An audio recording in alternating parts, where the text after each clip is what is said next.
ইসলামী ইতিহাসের পাতায় মা ফাতেমার মর্যাদা আকাশচুম্বী। নবীজি সাল্লাল্লাহু আলাইহি সাল্লাম তাকে নিজের হৃদয়ের টুকরো হিসেবে গণ্য করতেন। অন্যদিকে হযরত জিবরাইল আলাইহিস সালাম হলেন ফেরেশতাদের প্রধান। কিন্তু কেন হযরত জিবরাইল মা ফাতেমার বিরুদ্ধে নবীজির কাছে বিচার চেয়েছিলেন? এ নিয়ে বিস্তারিত থাকছে ডেস্ক রিপোর্টে। ইসলামী ইতিহাসের পাতায় মা ফাতেমার মর্যাদা আকাশচুম্বী। নবীজি সাল্লাল্লাহু আলাইহি সাল্লাম তাকে নিজের হৃদয়ের টুকরো হিসেবে গণ্য করতেন। অন্যদিকে হযরত জিবরাইল আলাইহিস সালাম হলেন ফেরেশতাদের প্রধান। কিন্তু কেন হযরত জিবরাইল মা ফাতেমার বিরুদ্ধে নবীজির কাছে বিচার দিয়েছিলেন? একদিন হযরত জিবরাইল আলাইহিস সালাম যখন নবীজি সাল্লাল্লাহু আলাইহি সাল্লামের সাথে সাক্ষাৎ করতে আসেন, তখন মা ফাতেমা রাদিয়াল্লাহু তাআলা আনহু তাকে সাধারণ একজন মানুষ বা নবীজির কোনো আত্মীয় মনে করে জিজ্ঞেস করেছিলেন, চাচা আব্বাজান কোথায়?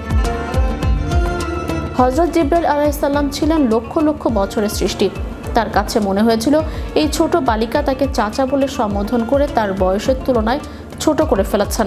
তিনি কিছুটা আশ্চর্যান্বিত হয়ে নবীজি সাল্লাল্লাহু আলাইহি সাল্লামের কাছে বিচার চাইলেন এবং জানতে চাইলেন নবীজি সাল্লাল্লাহু আলাইহি সাল্লামের প্রকৃত বয়স কত। নবীজি সাল্লাল্লাহু আলাইহি সাল্লাম যখন জিবরাইল আলাইহিস সালামকে তার নিজের বয়স সম্পর্কে জিজ্ঞেস করলেন, তখন জিবরাইল আলাইহিস সালাম এক বিস্ময়কর উত্তর দিলেন। তিনি বললেন, ইয়া রাসূলুল্লাহ, আমার সঠিক বয়স আমি জানি না, তবে সৃষ্টির শুরুতে চতুর্থ আসমানে একটি উজ্জ্বল তারকা উদিত হতে দেখতাম।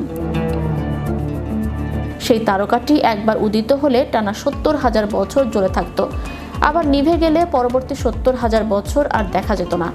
আমি আমার জীবনে সেই তারকাটি ৭২,০০০ বার উদিত হতে দেখেছি। হিসেব করলে দেখা যায় জিবরাইল আলাইহিস সালামের বর্ণনা অনুযায়ী সেই সময়কাল কয়েকশো কোটি বছরেরও বেশি। নবীজি সাল্লাল্লাহু আলাইহি সাল্লাম মুচকি হেসে বললেন, জিবরাইল, সেই তারকাটি যদি আজ আপনি দেখেন তবে কি চিনতে পারবেন? জিবরাইল আলাইহিস সালাম বললেন, অবশ্যই চিনতে পারবো।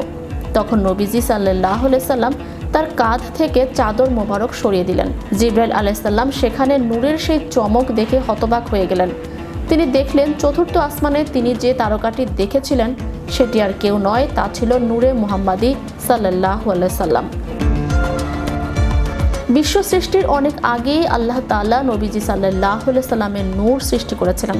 জিবরাইল আলাইহিস সালাম নবীজির কাছে ওহী নিয়ে আসলেও আধ্যাত্মিক জগতের হিসেবে নবীজি সবার মূল উৎস।